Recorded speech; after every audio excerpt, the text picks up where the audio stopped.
Todd, Julie, you were sentenced to 19 years combined in prison. Todd, did you ever think that you would actually serve all those years? No. Every famous family has its share of drama, but not every family survives it. For the Chrisleys, whispers never stopped chasing them, from lavish lifestyles to court battles to prison sentences. And after serving time, Todd and Julie returned home to a media firestorm, buzzing with one brutal question: was Julie ever worried? Rumors about Todd's sexuality had swirled for years, surfacing at awkward moments, resurfacing in court gossip, and leaking onto social media feeds. For a marriage already tested by federal indictments and prison walls, outsiders wondered if rumors themselves would break the bond. But the Chrisleys insist the answer was never in doubt. Let's dig into the journey, from prison survival to pardon controversies, and finally to Julie confronting gay allegations head-on. Todd, really, when you saw her, you're like, do I need to go back to prison? I've never seen her with brunette Do hair. you understand she's been blind from the moment I laid eyes on her? For 30 years, she's been blind. In 2022, the sentencing felt like the end. Todd and Julie stood in court facing a combined 19 years behind bars. Supporters gasped, critics applauded. But Todd insists he never once believed he'd serve out that full time. Both he and Julie say flatly, no. To them, innocence was a conviction stronger than the legal one. And 3 months after release, they were telling the story their way. Behind-the-scenes documents, 8 episodes of carefully packaged truth, and a bold claim: nothing formed against them could truly destroy them. It's a line that draws believers closer and pushes skeptics further away. But no matter the side you take, this is where the comeback narrative begins.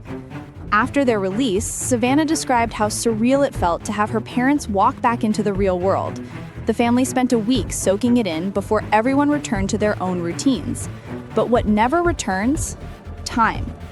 Julie explains the milestones she missed while locked away. Holidays are her fuel. Christmas, Thanksgiving, family birthdays. Instead, she spent them surrounded by concrete, wishing she was lighting candles or prepping meals. She missed Grayson's graduation and even helping move him into college housing. The matriarch of the family became a ghost at moments that mattered. Those wounds, Julie admits, are deeper than any prison job or regulation, because when you miss your child's milestones, there's no replay button after release. Prison shaped them in odd, almost contradictory ways. Julie became a worker bee, driving forklifts, teaching classes, staying busy to cope with absence. Todd mixed humor and survival, cracking jokes about camp-like conditions for men versus harsher conditions for women. For Todd, even in prison, vanity slipped through the cracks. He brags about maintaining clear skin thanks to St. Ives scrub, a product his kids mocked as rocks and sandpaper. Staff even smuggled some in. For Julie, resourcefulness became her glamour. Jailhouse beauty hacks and makeshift skincare became lifelines. It sounds lighthearted, but these stories reveal something darker. Maintaining scraps of normal beauty rituals wasn't vanity. It was resistance to becoming just another nameless number. But beneath the eyeliner substitutes and Chick-fil-A cravings, another conversation was bubbling louder outside: the strength of their marriage and whether scandalous allegations could shatter it. For years, rumors circulated online about Todd's sexuality. Critics, ex-employees, bloggers, they all had their theories. Would Julie finally admit she had doubts during those quiet prison nights? Would she reveal secret fears about her husband? Her answer: no, not once. She says flatly she never cared for the chatter. She didn't scroll Instagram comments searching for daggers. She describes walking into prison already confident in her marriage and walking out still confident. She said she went into incarceration knowing exactly who she was married to, that rumors didn't define her husband or her commitment. It didn't affect me either way, she declares. Still, outsiders couldn't shake it. Allegations attract more readers than reassurances. And fans debated, if the claims were only noise, why did whispers grow so loud they became part of the national narrative? The answer lies in how scandal spreads. Unverified claims travel further online than the facts ever will. But while tabloids ran with allegations, the Chrisleys were busy chasing something far more practical: freedom through a presidential pardon. When word of their presidential pardon broke, skepticism was immediate. Critics claimed politics, privilege, and money had bought their way out. Rumors suggested Savannah had supposedly donated $1 million to the campaign. Others spread even uglier speculation, suggesting favors traded for leniency. Savannah set the record straight.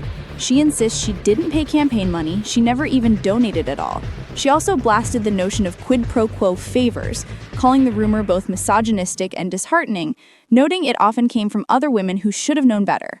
Instead, she says the pardon came from relentless effort, traveling repeatedly to Washington, forcing her way into meetings, pushing into rooms she wasn't invited to. Savannah paints herself as the one who carried the weight.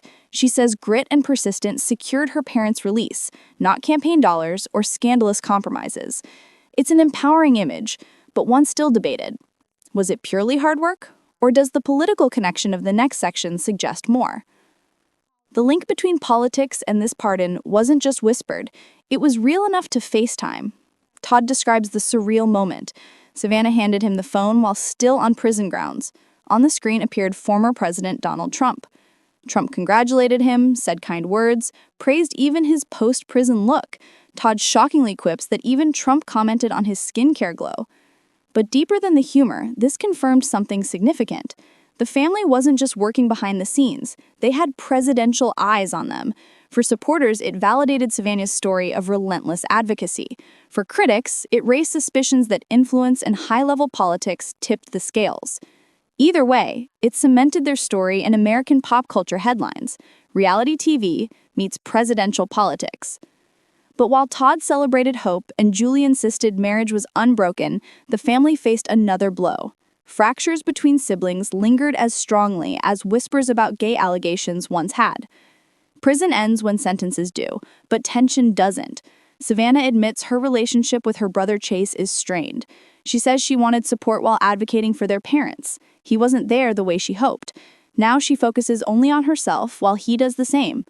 Julie, as a mother, prays for fences to be mended. She insists the family has always been tight-knit, even if they argue, but she acknowledges they are adults and reconciling isn't up to her.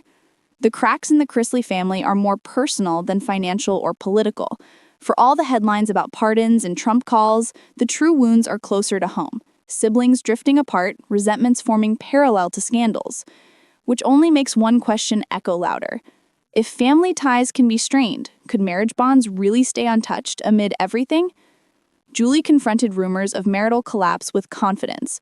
But how about lifestyle collapse? That's where things get thornier. After all, this family was once defined by 20,000 square foot homes, closets of designer brands, and a full stable of cars. Now, they describe a craving for simplicity, privacy instead of extravagance, a home without 15 staff members buzzing around. Todd declares he doesn't want to fear gardeners taking photos or employees breaking NDAs. And yet, defiance lives beside simplicity. He insists if he wants a mansion, he can buy it. If he wants 5 cars, he'll get them. They won't shrink their blessings to satisfy outside observers. It's a paradox. Stripped-down lives in some ways, extravagant comparisons in others.